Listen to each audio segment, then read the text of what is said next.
Баршаңызға сәлем достар, менің каналыма тіркелуді ұмытпаңыздар, видеомды сонына дейін қараңыздар. Құрманың құрамында көмірсулардың 60-65%, мыс, темір, мырыш, калий, фосфор, күкірт, бор, алюминий, магний, сонымен қатар тиамин, ниацин, фолацин, К дәрумені, тағамдық талшықтар, фтор, селен, амино қышқылдарының 23 түрі бар.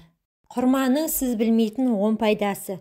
Бірінші пайдасы бауырды токсиндерден тазалауға көмектеседі. Аш қарынға оны жесе, ішектегі бауырдағы құрттарды өлтіреді. Екінші пайдасы құрма көз жанарының көру қабілетін жақсарта алады. Сәбіздегідей оның құрамында А дәрумендерінің мөлшері өте көп.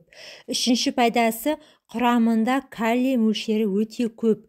Ол жүректің қалыпты жұмыс істеуіне пайдалы. Құрманың төртінші пайдасы, егер өзіңізді сергек, әрі қуатты сезінгіңіз келсе, құрма жеп тұрыңыз. Бар болғаны 3 құрма жесеңіз, бір күнге жетерлік энергия аласыз. Бесінші пайдасы, егер шашыңыз сынғыш болса, тері құрғаса, әжім ерте пайда болған болса, онда құрма жеу керек. Оны косметикалық маскалардың құрамына қосуға болады. Себебі құрмада йодтың мөлшері өте көп. Алтыншы пайдасы, құрманың құрамында танин көп болғандықтан дене жарақаттарын тез жазады.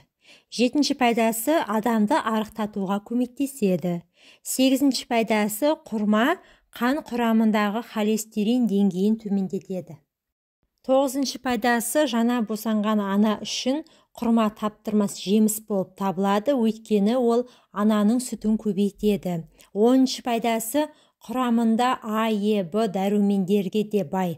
Алмадағы темірдің 2 есесі осы құрмадан табылады. Сол себепті қан аз болған кісіге көп жеуге кеңес беремін.